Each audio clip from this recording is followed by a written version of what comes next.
तनकीद के तौर पर करता था, कटाक्ष के तौर पर करता था कि रामलला हम आएंगे, मंदिर वहीं बनाएंगे, तारीख कब बताएंगे। अब ये बातें गुजरे जमाने की बात हो गई। मेरा ये चैनल सब्सक्राइब करें और मेरे हर अपडेट आपको मिले, इसके लिए बेल आइकन जरूर दबाइएगा। आप सभी को मेरी ढेर सारी शुभकामनाएं।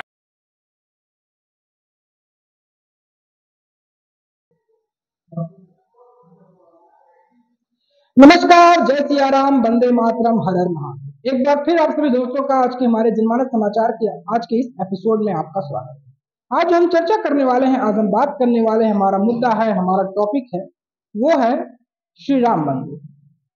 एक कहावत था जो पहले काफी चर्चित थी और लोगों के बीच में आपस में चर्चा का विषय वस्तु होता रहता था। ये चुनाव आते थे तो भाजपा और उसकी आरएसएस से जुड़े लोग कहते थे कि रामलला हम आएंगे, मंदिर वहीं बनाएंगे। तो इसको लेकर विपक्ष एक तनकीद के तौर पर करता था, कटाक्ष के तौर पर करता था कि रामलला हम आएंगे, मंदिर वहीं बनाएंगे, तारीख कब बताएंगे। अब ये बातें गुजरे जमाने की बात हो गई।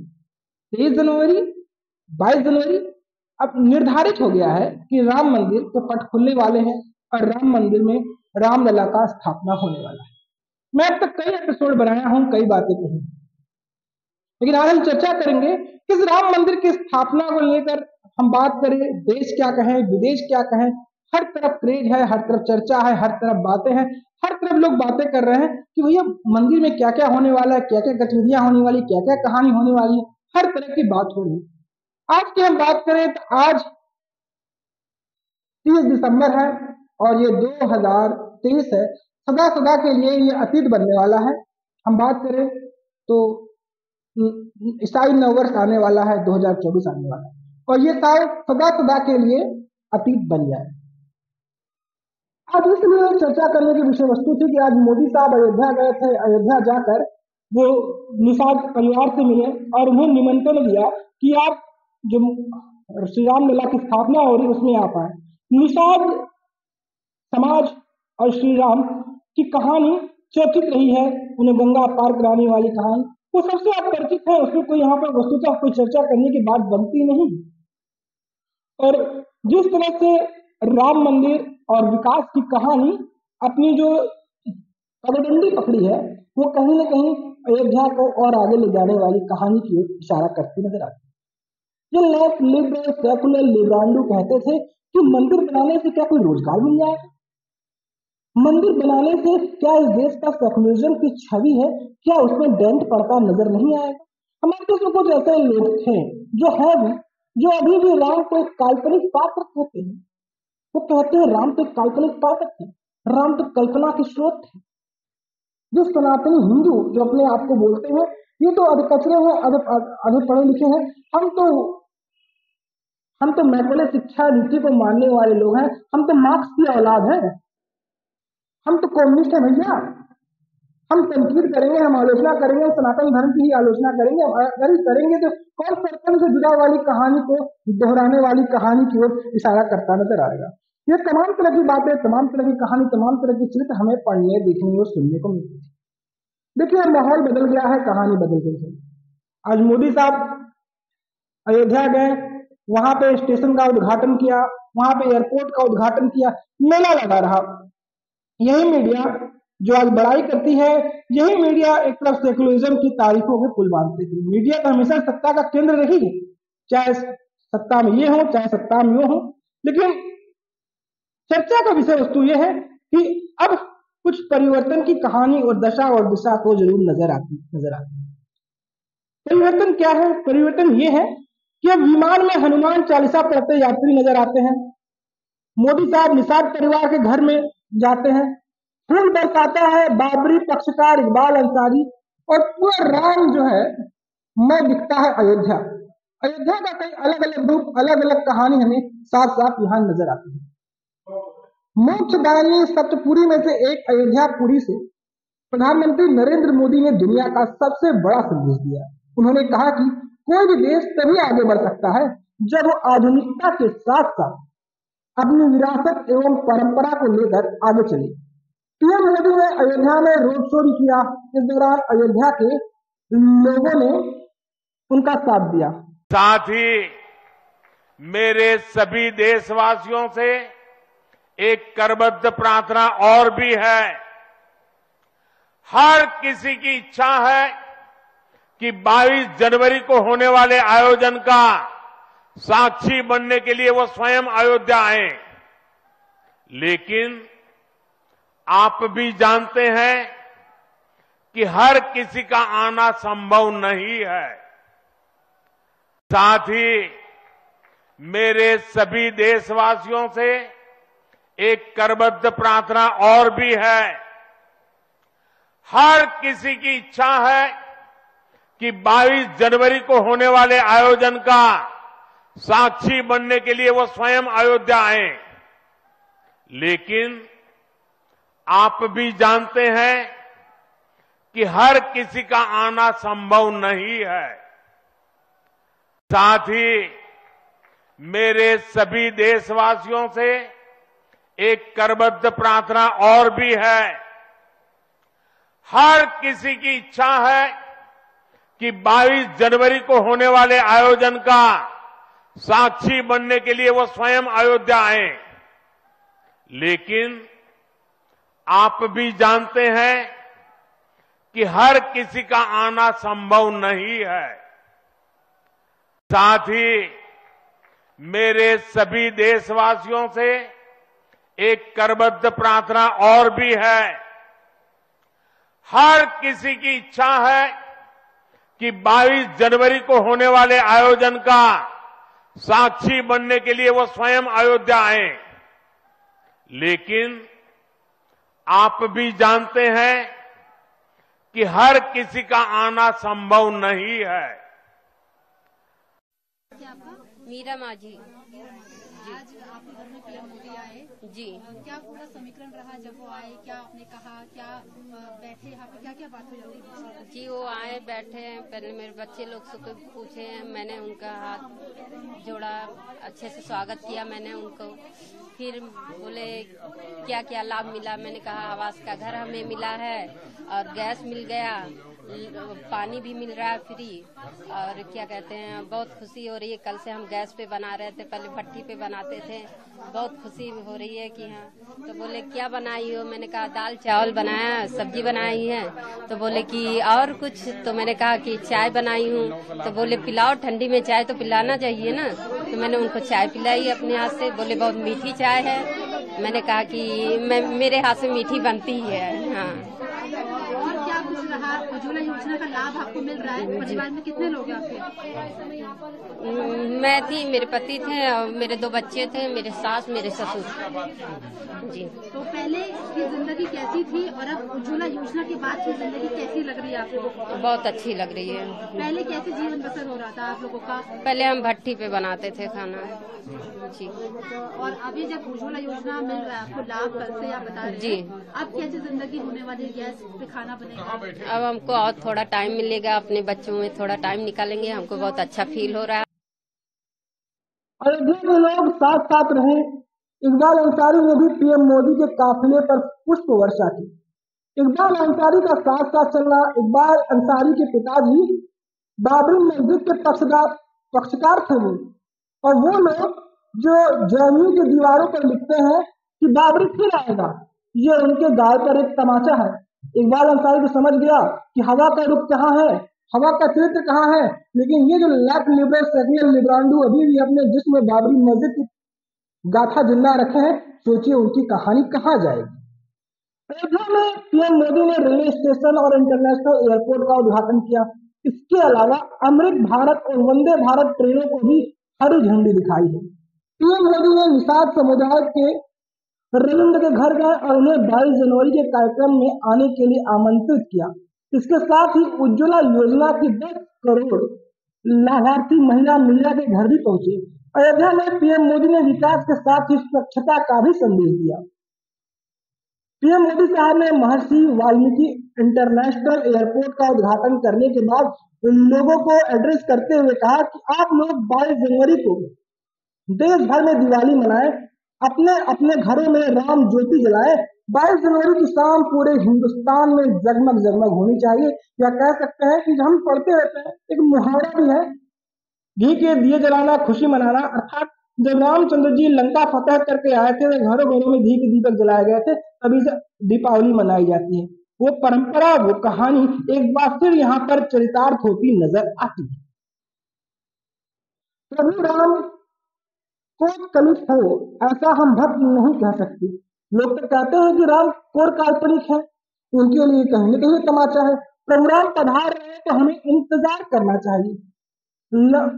550 साल का इंतजार, कुछ दिन और इंतजार। समझ लीजिए कि एक मानव की आयु होती है 100 साल, और यहाँ पे हमारे पूर्वजों ने 550 साल का संघर्ष किया है। 550 साल, डू यू बिलीव? अब भारत क्या है, भारत के कई टुकड़े हो गए, भारत छिन्न भिन्न हो गया। पहले कंबोडिया, थाईलैंड तक भारत और हिंदुस्तान की कहानी की गाथा नजर आती थी। हिंदुस्तान टुकड़े टुकड़े होता चला गया। 1947 में भारत के टुकड़े हुए, 1975 में एक टुकड़े में एक और टुकड़ा हुआ। अब जो भारत है, शेष भारत है, उसके ना जाने कितने टुकड़े हुए। ये बातें जिनको लगती है कि मैं कोल काल्पनिक ये बातें कर रहा हूं, तो भैया जानिए कंबोडिया में राम भक्त की पूजा होती है।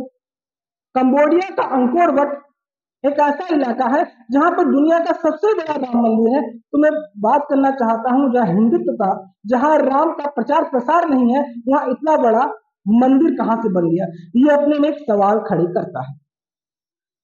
ये जो पूरा काफिला चला, ये जो पूरा कार्यक्रम हुआ, इस दौरान अयोध्या के लोगों से पीएम मोदी ने एक प्रार्थना भी की है कि आपको देश दुनिया में आने वाले राम भक्तों के स्वागत के लिए तैयार रहना चाहिए।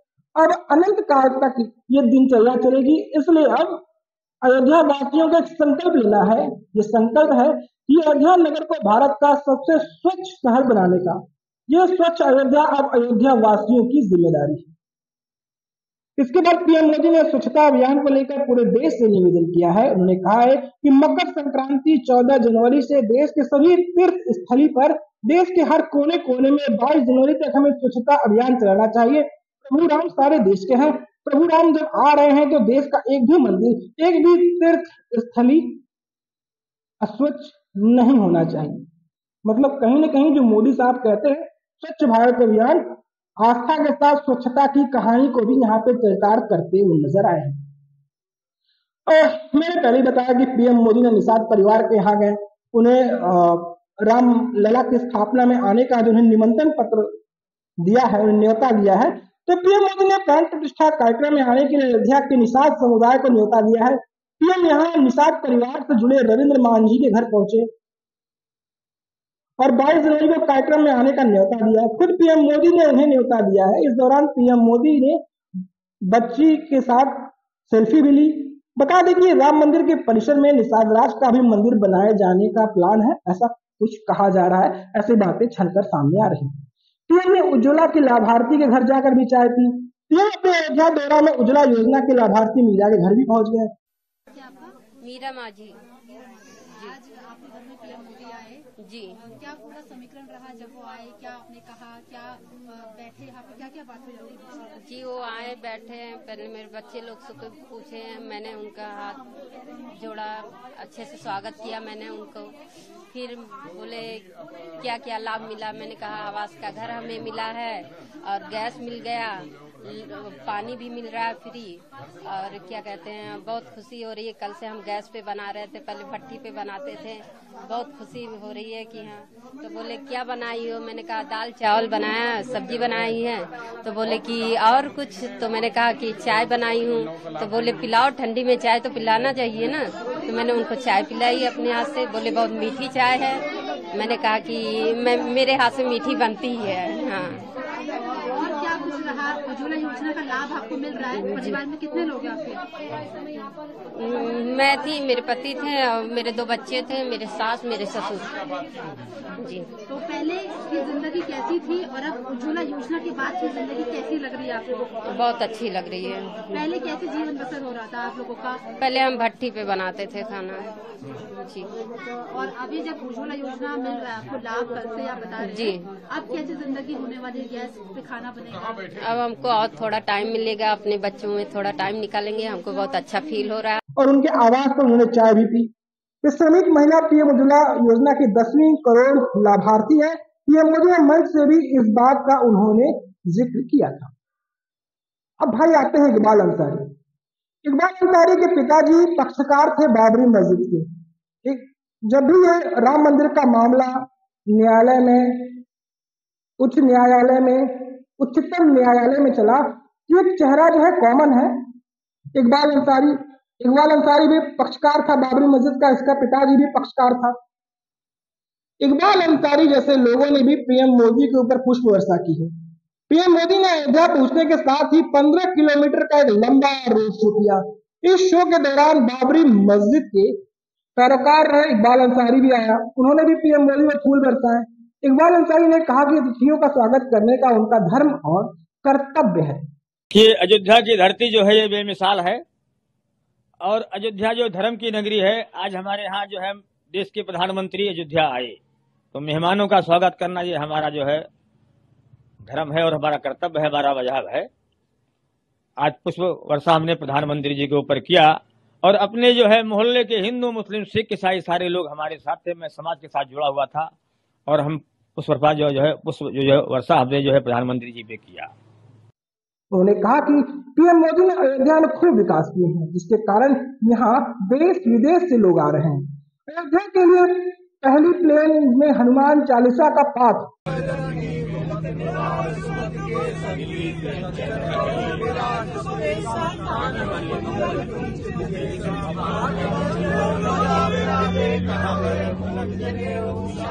शंकर सुवन के सभी नंदन तेज प्रताप राम काज कर बेको आतुर प्रभु चरित्र सुन बेको रसिया राम लखन सीता मन बसिया रूप धर भीम रूप धर असुर सहारे रामचंद्र के काज सवारे राय सभी लखन जियाय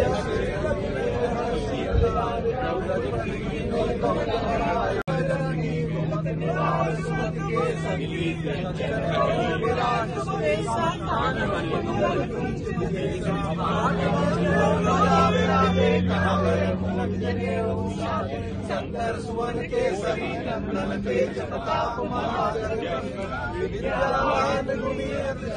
राम काज कर बेको आतुर प्रभु चरित्र सुन बेको रसिया राम लखन सीता मन बसिया रूप धर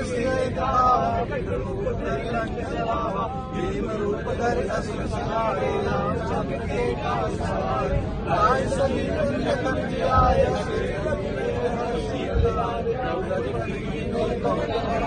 इस बीच अयोध्या के महर्षि वाल्मीकि इंटरनेशनल एयरपोर्ट, देखिए भाई अयोध्या में जो एयरपोर्ट बना है उसका नाम ही सनातनी है। सुनकर आपकी जो जिज्ञासा है वो उफान मारने लग जाएगी।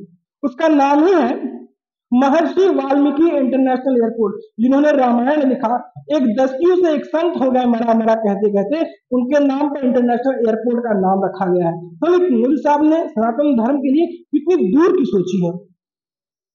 इस प्लेन में यात्रियों का स्वागत जय श्री राम के साथ हुआ। वहीं इस प्लेन में आगे का सफर तय करते हुए यात्रियों ने हनुमान चालीसा का भी पाठ किया। इसका वीडियो एजेंसी ने जारी किया है। जो एजेंसी का वीडियो हम चलते हुए आपको स्क्रीन पर दिखा रहे हैं।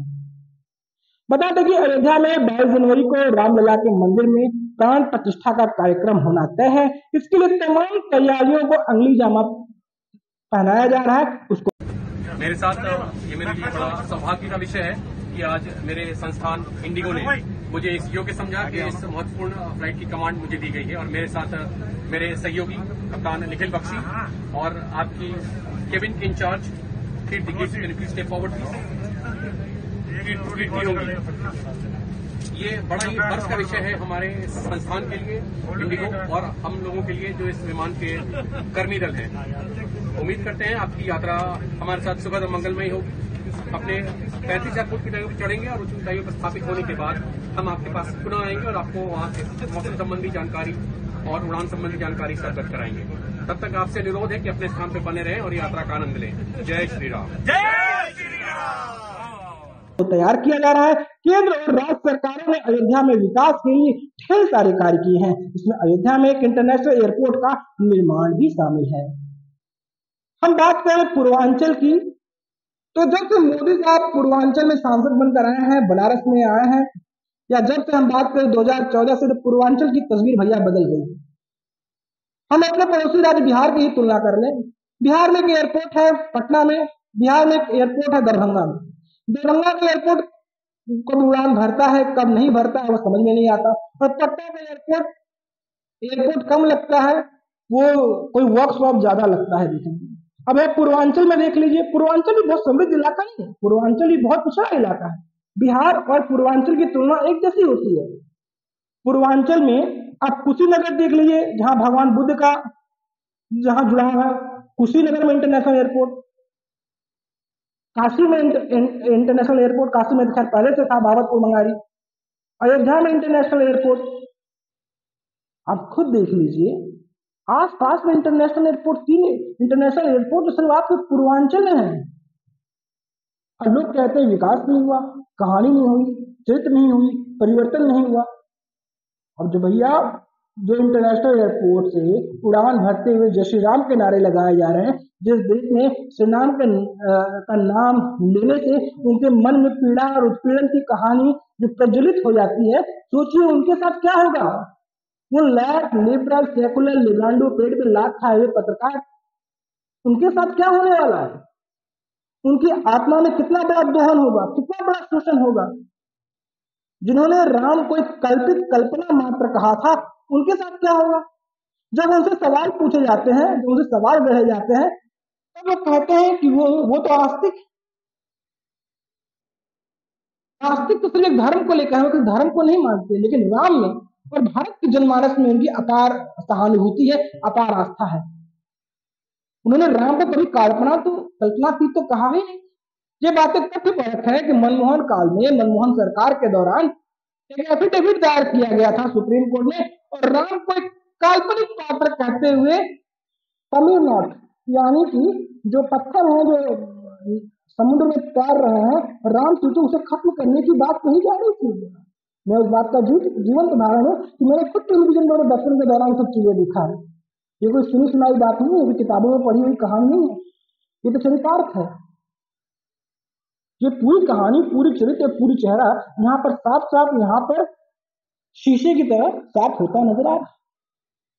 तो दोस्तों, आपको हमारी ये कहानी कैसी लगी, आपको हमारा एपिसोड कैसा लगा, आपको हमारी ये चर्चा कैसी लगी, आपको जरूर बताना। दोस्तों, आपसे गुजारिश और निवेदन है कि आप हमारे चैनल को लाइक कर लें, शेयर कर लें, सब्सक्राइब कर लें, और सब्सक्रिप्शन का रेड बटन जरूर दबाएं। अगर आपके पास हमारे लिए कोई सुझाव हो तो आप सुझाव दे सकते हैं। आप पेटीएम, गूगल पे के माध्यम से भी सहयोग करके आप हमारी पत्रकारिता को, स्वतंत्र पत्रकारिता को बल दे सकते हैं। तो फिर हाजिर होंगे एक नई कहानी के साथ, एक नए एपिसोड के साथ, एक नई चर्चा के साथ, और राष्ट्रवाद की एक नई कहानी के साथ। जय सिया राम। तो फिर मिलते हैं।